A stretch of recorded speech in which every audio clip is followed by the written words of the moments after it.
कल श्रीमद् भागवत कथा में आप सभी लोग भगवान श्री कृष्ण और रुक्मिणी के मंगल विवाह का आनंद ले रहे थे। आनंद उत्सव श्रीमद् भागवत कथा में आनंद ही आनंद है, क्योंकि आनंद कंद की कथा है। जहां आनंद कंद की कथा होती है तो आनंद होना ही चाहिए।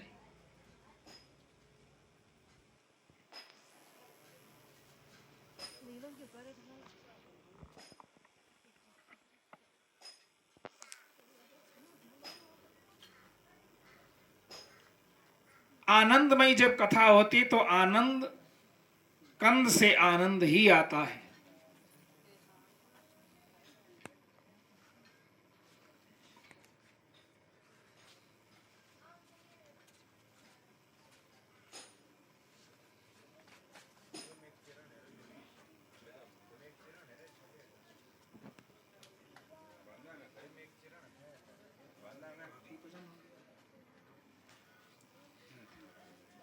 बोलिए गोविंद भगवान की जय हो।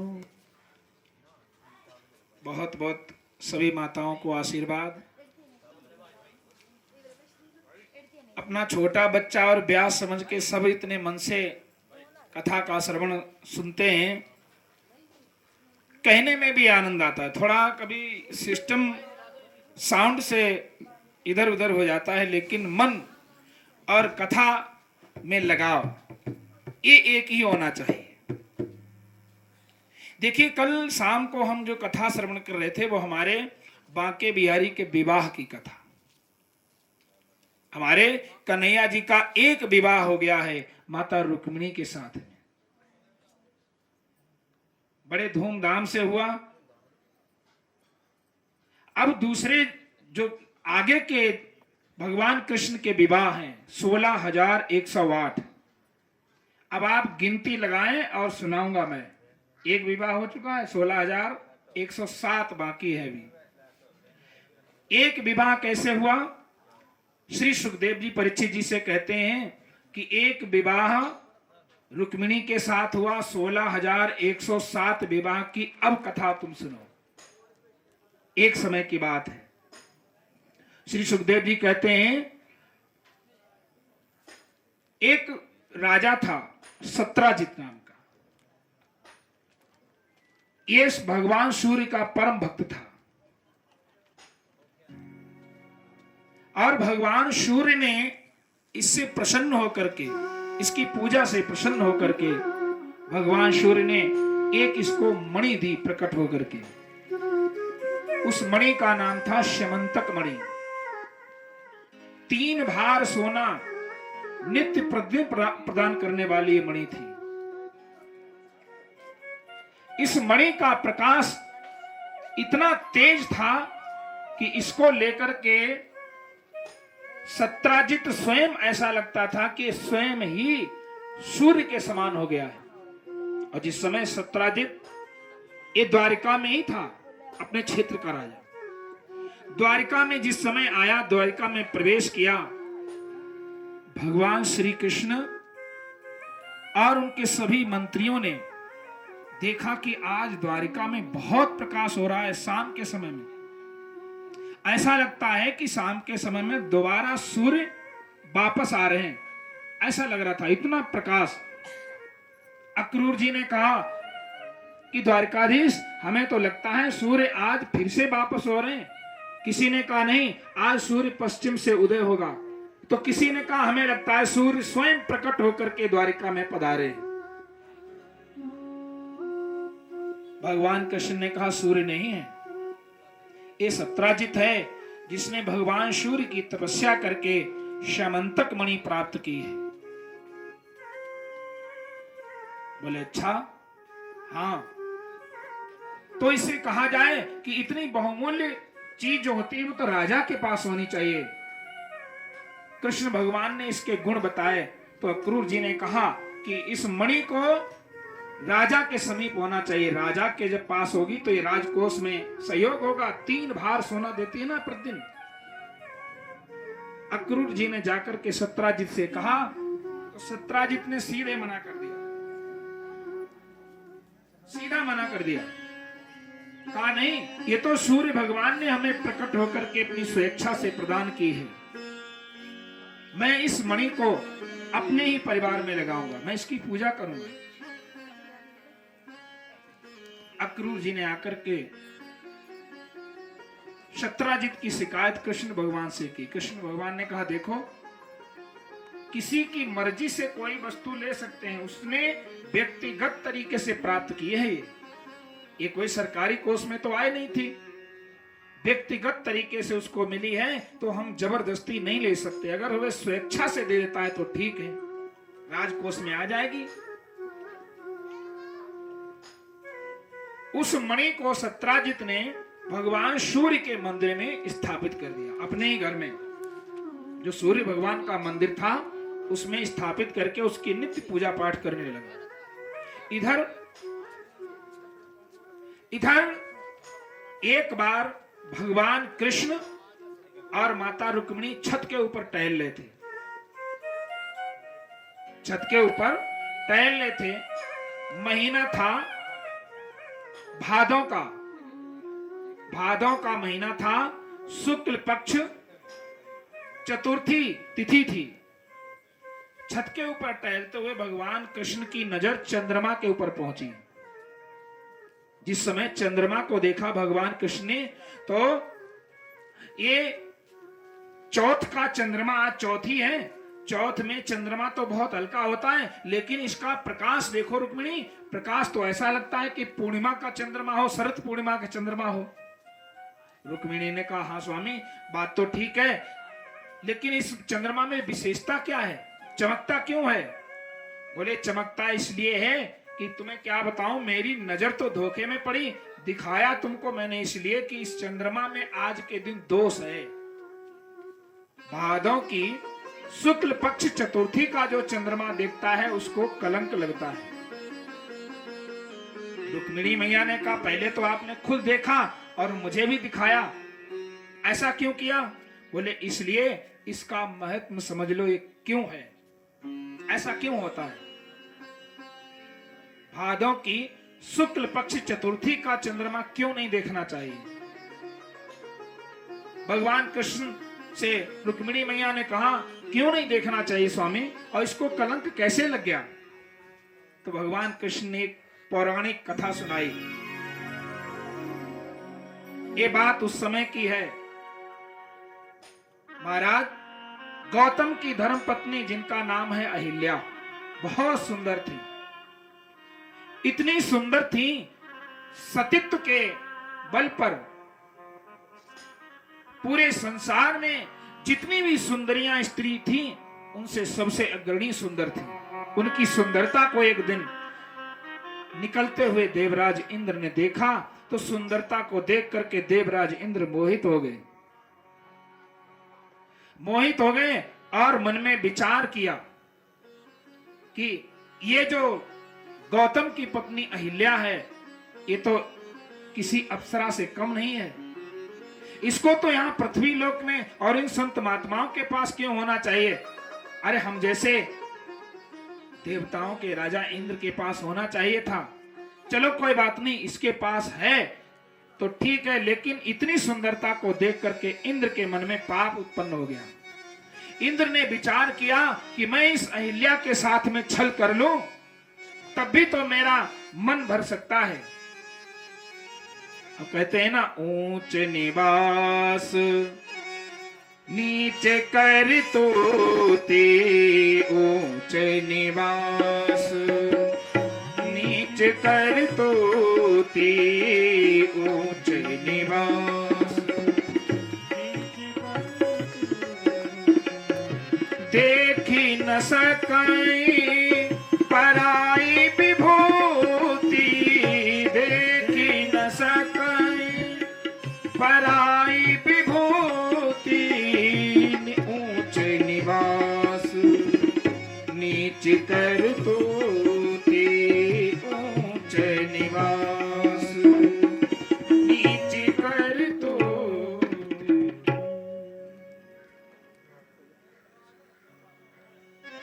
बोलिए भगवान की।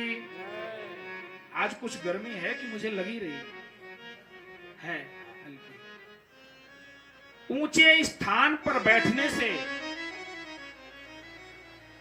ऊंचे स्थान की पदवी प्राप्त करने से या अच्छे अच्छे कपड़े पहनने से व्यक्ति ऊंचा नहीं होता है। व्यक्ति ऊंचा कैसे होता है? उसके विचार ऊंचे होने चाहिए, सोच विस्तारित होनी चाहिए। और जिसकी विस्तार से सोच होती है, जिसकी सोच बड़ी होती है, तो वो सबको मिला करके चलता है। हर किसी से वो प्रेम करेगा, हर किसी को सम्मान देगा, किसी को छोटा बड़ा नहीं समझेगा। क्योंकि ऊंचा व्यक्ति वही हो सकता है जो कुछ ईश्वर से जुड़ा है। जब कुछ बड़ा करना होता है ना, तो बड़ा सोचना पड़ता है। महाराज,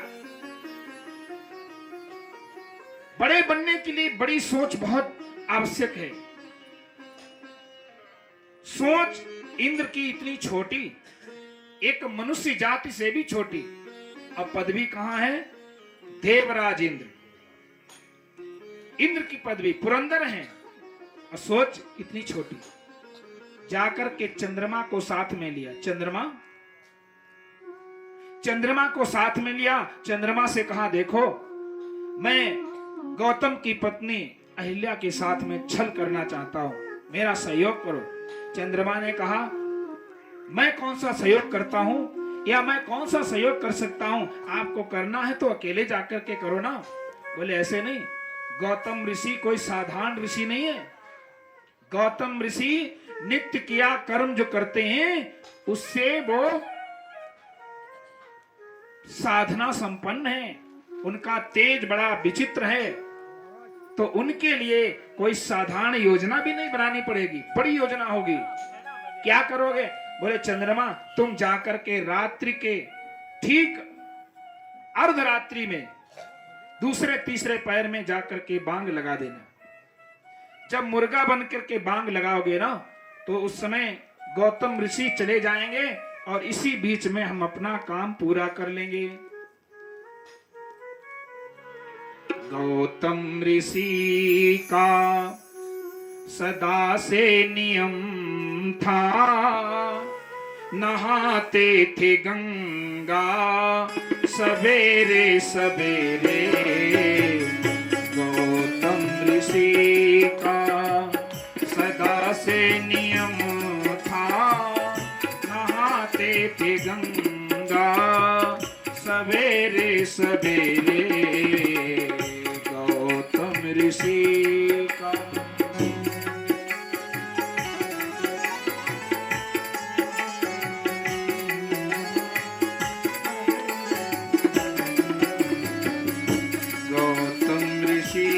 का सदा से नियम था, नहाते थे गंगा सवेरे सवेरे।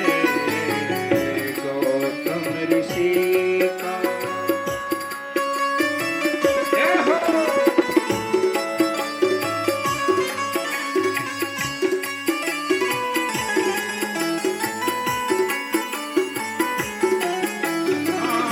गौतम ऋषि सदा से नियम था, गौतम ऋषि का सदा से नियम था, नहाते थे गंगा सवेरे सवेरे।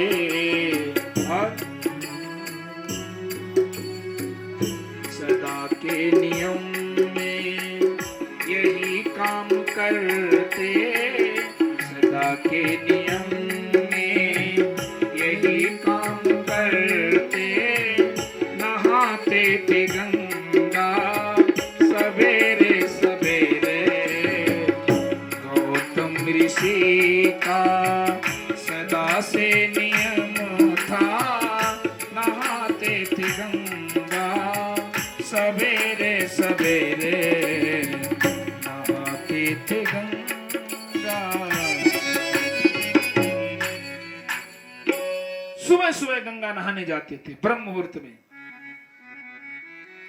आज रात्रि के ठीक 12 बजे आकर के चंद्रमा ने मुर्गा बन करके बांग लगाई। जैसे ही रात्रि के 12 बजे मुर्गा बोला, गौतम ऋषि ने अपना दंड कमंडल और साफी लंगोटी उठाई और गंगा स्नान के लिए निकल गए। इधर इंद्र ने आकर के गौतम ऋषि का वेश बनाया और जहां अहिल्या कुटी में अकेली लेटी हुई थी, विश्राम कर रही थी, आज इंद्र ने जाकर के अहिल्या के साथ में छल क्या किया? अहिल्या को धोखा दिया गौतम ऋषि बनने का। और इधर गौतम ऋषि जब पहुंचे माता गंगा के पास तट के किनारे, तो सबसे पहले वो उनका नियम था, गंगा किनारे जाते गंगा मैया को प्रणाम करते, आचमन करते, इसके बाद स्नान होती। गौतम ऋषि जैसे ही पहुंचे गंगा मैया को प्रणाम किया और गंगा जी को स्पर्श करने के लिए हाथ जैसे ही आचमन के लिए बढ़ाया, गंगा मैया जाग गई। उन्होंने कहा, गौतम ये क्या कर रहे हो? ये अर्धरात्रि में यहां मेरे पास क्यों आए हो? गौतम ऋषि, अरे तुम तो बड़े प्रबुद्ध संत हो और अर्धरात्रि में तो किसी जलाशय, किसी जल को स्पर्श भी नहीं किया जाता है, किसी बहते हुए जल को तो स्पर्श भी नहीं किया जाता है, फिर मैं तो देव सुरी गंगा हूं, तुमने मुझे स्पर्श करना क्यों उचित समझा इस समय? गौतम ऋषि ने कहा, मैया मैं तो मुर्गे की आवाज सुन करके आया हूं। मैंने मुर्गे की आवाज सुनी, मुझे लगा कि ब्रह्म मुहूर्त हो गया है, तो नित्य का नियम है, स्नान करने आता हूं। गंगा मैया ने कहा, गौतम अपने घर पहुंचो, तुम्हारे साथ छल हो चुका है, जाओ आश्रम पर जाओ। गौतम ऋषि को वापस कर दिया। गौतम ऋषि आए और जैसे ही आश्रम में प्रवेश कर रहे थे कुटी में, तो कुटी के अंदर से महाराज इंद्र बाहर निकल रहे थे। इंद्र को देख करके, जैसे ही इंद्र को देखा गौतम ऋषि ने, ये मेरे वेश को धारण करने वाला दूसरा गौतम कौन है? गौतम बन के गए ना, ये दूसरा गौतम कौन है? सावधान हो जाओ, जल्दी से अपना वास्तविक स्वरूप दिखाओ, नहीं तो मैं इस जिस कमंडल में जलू है उस जल से तुम्हें अभिश्राप दे दूंगा। इंद्र घबरा गए। चोर के आसन ही कितने होते हैं। चोर जब पकड़ा जाता है ना, तो चोरी जब पकड़ी जाती तो हाथ पैर फूलने लगते हैं। महाराज इंद्र डर गए, शरीर कांपने लगा। गौतम ऋषि ने जब कहा तो इंद्र अपने वास्तविक स्वरूप में आए। जब इंद्र को देखा तो इंद्र को डांटते हुए गौतम ऋषि ने कहा, इतने ऊंचे स्थान पर रहते हो और सोच ऐसी तुमने बना रखी, एक साधारण स्त्री के लिए तुमने अपना इतना बड़ा पद नीचे गिरा दिया। जाओ, मैं तुम्हें श्राप देता हूं, मैं तुम्हें श्राप देता हूं। जिस स्त्री के लिए तुमने ये व्यभिचार अपने मस्तिष्क में लाए हो, उसी स्त्री के तुम्हारे शरीर में हजारों भगचिन्ह हो जाएं। श्राप दे दिया। इसके बाद में देखा चंद्रमा खड़ा है, जिसने आवाज लगाई है मुर्गा बन करके। उस चंद्रमा की ओर देख करके गौतम ऋषि ने श्राप दिया, जाओ, तुमने मुर्गा बन करके मेरे साथ छल किया है, तो आज के दिन जो तुम्हें देखेगा उसको एक बार जीवन में कलंक अवश्य लगेगा, और 1 साल के अंदर, 1 वर्ष संवत के अंदर उसे कलंक अवश्य ही लगेगा। जाओ, मैं तुम्हें श्राप देता हूं। श्राप देकर के ये तो दोनों निवृत्त हो गए। अंदर से कुटी से जब अहिल्या माता निकली, तो अहिल्या को देख करके आज क्रोध के मारे गौतम ऋषि ने कहा, अहिल्या, ये तो बाहर के थे, इनकी तो बुद्धि खराब हो गई देवराज इंद्र की, लेकिन तुम तो सतीत्व को धारण करने वाली नारी हो ना, तुम्हारी बुद्धि मारी गई थी क्या? अर्धरात्रि में मैंने कभी तुमको जगाया किसी बात के लिए? तुम इस बात को नहीं समझी कि ये हमारे गौतम ऋषि हैं या कोई और परपुरुष है? तुम बिल्कुल पत्थर हो रही थी, अब पत्थर जैसी मूर्ति बन करके तुमने कुछ भी तर्क वितर्क नहीं किया। जाओ, मैं तुम्हें श्राप देता हूं कि तुम पत्थर हो जाओ, पत्थर की बन जाओ। अहिल्या जिस समय पत्थर होने का श्राप दे दिया, अहिल्या ने हाथ जोड़े, स्वामी मुझे पत्थर होने का श्राप मत दो, मुझे मार डालो, किसी हथियार से मार डालो, किसी पत्थर को उठा करके मेरे सिर के ऊपर मार दो, मैं मर जाऊंगी सैर, लेकिन मुझे पत्थर मत बनाओ।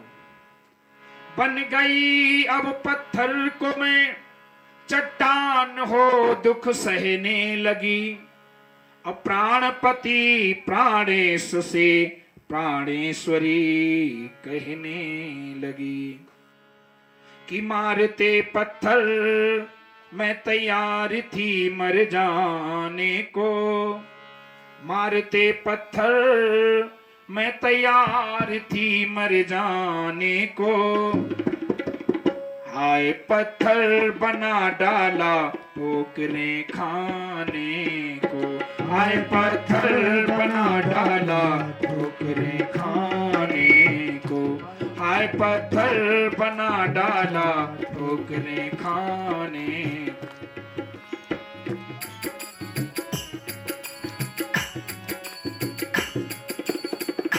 मारते पत्थर मैं तैयार थी मर जाने को, मारते पत्थर तैयार थी मर जाने को, हाय पत्थर बना डाला